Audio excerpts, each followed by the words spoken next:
Hello, this is Brian Seward with BBS Race Engine Development. Today we're going to start our deep dive into the K100 carburetor. The early videos in this playlist are going to be a little more elementary level, but on the mechanisms and basically how the carburetor works and some things to look for. But as we go farther along, we're going to get deeper and deeper into the carburetor and proper ways on how to tune it, how to get the most out of the carburetor so you can have the best day at the track as possible. So let's dive in.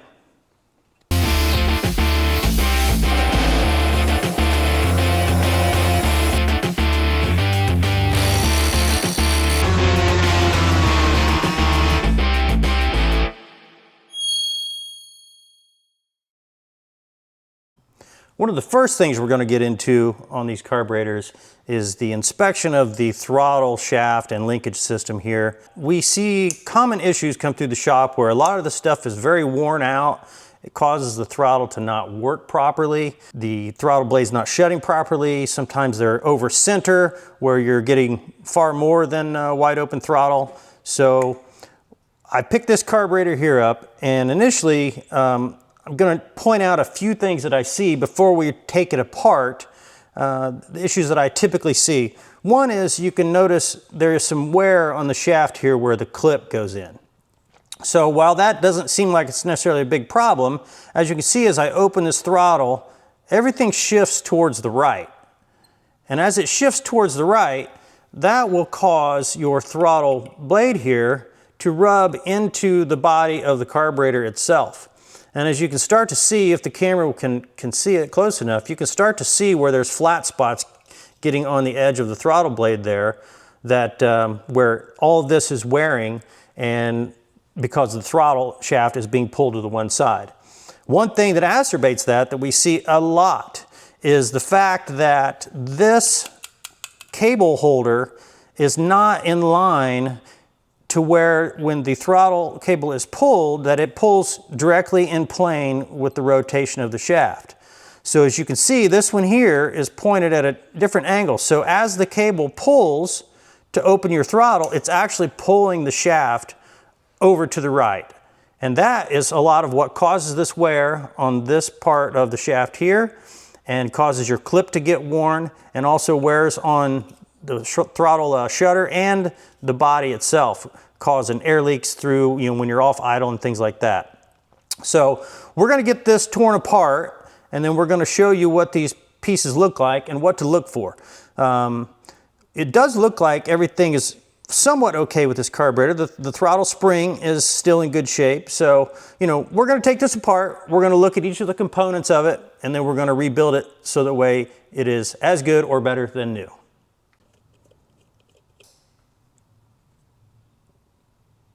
You can see where it's digging in there already.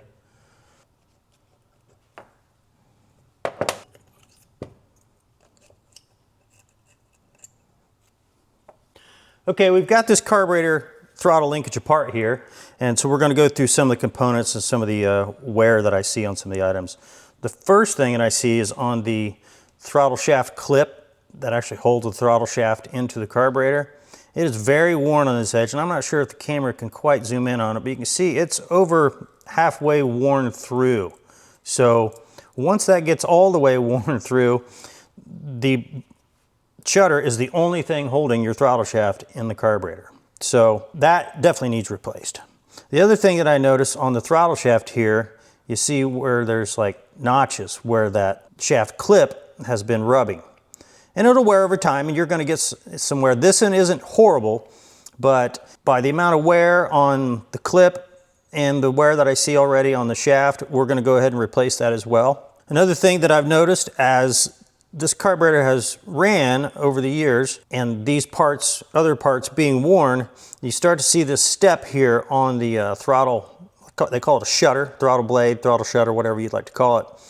But you can see where that's starting to create notches, and that is from this here in the carburetor, where you can see where the shutter has actually been wearing into that. You can see the wear marks. So over time, that's going to dig a gouge in there and cause air to leak past that. So we're going to replace the throttle shutter as well. The spring looks good, but springs are cheap, so we're going to go ahead and replace that as well. Inspection of the throttle lever here. Everything looks pretty good. Got a little bit of wear where the throttle stop is, but that looks pretty good.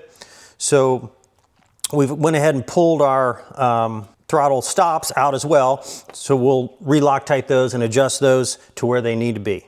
So we'll get started on the reassembly. So the first thing I'll do is I take the throttle shaft, and kind of an easy way to look at it is like have your carburetor there so you know how to put this on, because you can put it on wrong, but it'll only go together really one way, but you'll just find out later is the problem. So you go ahead and put that on, get your screw. It's already got Loctite on the screw from Miami. So then you need to make sure you get these screws tight. What I do in order to make sure it is snug and tight is I will actually grab it with a pair of pliers like this so I can hold it. And then I would take the big screwdriver and really get a nice torque on that, because that does tend to come loose over time. So now I will check that to make sure that I don't have any motion in that shaft between that and the lever. So then we install our spring, slide that through the carburetor, just like so. Then you take your clip. I always put the clip so the side that has a little bit of a radius where it has been stamped, that it is facing the direction that the shaft is going to get pulled, so it's less likely to dig in and wear. So we'll take that. I know a lot of people use a lot of Loctite on these screws to try to hold this in, but I feel that if you get it properly torqued and you properly tighten the screw, you don't need it. Put the screw in. Make sure it's good and snug. You know, it doesn't have to be overly tightened, but it needs to be good and snug. And then feel that to make sure that everything works smoothly. Because sometimes if this gets pushed one direction or another as you're snugging everything down, it'll cause some drag on the shaft. So that there is working very smooth. So the next thing we'll do is we'll take our new throttle shutter and we'll put it in and let it close all the way. And I'm letting it close all the way without the stops in there, so that way the shaft finds its proper home inside the bore of the carburetor. So we take our screw, already has some Loctite on it. Snug it down good and tight. Check to make sure it's shutting properly. Make sure you don't see any gaps around there. So I don't really see any light through there, so that means the shutter is stopping properly on the body. So the next thing I'll do is we're going to set our throttle stops. Something that happens quite often is these tabs get bent, and then people tend to compress your adjusters, and the springs get collapsed. So you can either get a new spring, or you can do a little trick that I've got where I just kind of grab the spring with a couple pair of needle nose pliers. And you just stretch it out a little bit on that side. Try to stretch it even. So now it's stretched out to basically its normal length, and now you can use this. So the first thing we'll do is we'll set the top stop, and this is the way I do it. Some other people may have different opinions on how the throttle needs to be stopped, but we're going to do it my method. So you put a little bit of Loctite on your screw. Doesn't have to be a ton, but you got to have enough to hold the thing properly. You don't want it walking out, because most of the time on the track the throttle is open. So, and then what I do is I'll bring this adjuster screw down just until it touches the throttle lever here, and we're still shutting, and then I'll turn it a good 1/2 turn. And then that gets it to where when the throttle is actually shutting and coming stopped, that is actually stopping here on the screw, the adjusting screw, and not stopping because the shutter has come in contact with the body. So this will save you wear inside the throttle bore. It'll save you wear on the throttle shutter. So we've got that one in there. And now we'll put in the throttle stop for the opening side. It's the same thing, just a decent amount of Loctite. Get that started in there. And sometimes this takes a little bit of work, because you want to get it to where the stop is in the center of the throttle lever assembly, And sometimes these don't match up, so you've got to do a little bit of bending and tweaking of these to get everything lined up the way you want. This looks like it's stopping very good. So as we're stopping here, you can see where that is coming in contact right in the center of this throttle lever. So that way, when it is stopping and you're hard on the throttle and pushing with your foot, that it's not trying to push this thing one way or another. So, so we got that set. Now we do either the calibrated eyeball, where we get the throttle center set to 90 degrees.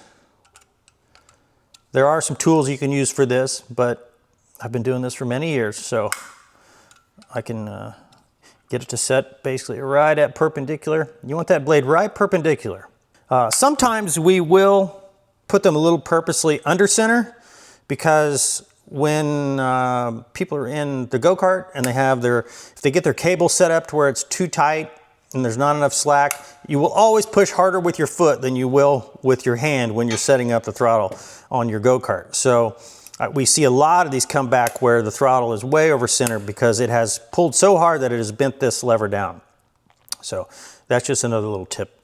And then the last final thing we're going to do is we're going to use a little adjustable wrench here, and we're going to adjust this cable holder to where it is right in line. So when the throttle cable pulls, it pulls directly perpendicular to the shaft. It pulls it straight down, so that way there's no binding and no pushing. And just take an eyeball. You can lay a screwdriver up there. It's getting close. So we'll tweak it just a little bit more. Yeah, so that's pretty good there. So we now have this carburetor as good or better than new. It's going to be more reliable. You're going to have less chance of failures at the track, and you're going to stop some of the wear that would continue on this carburetor if these components would have been left to wear. That's it for this video. We will dig deeper into the next one. Thanks for watching.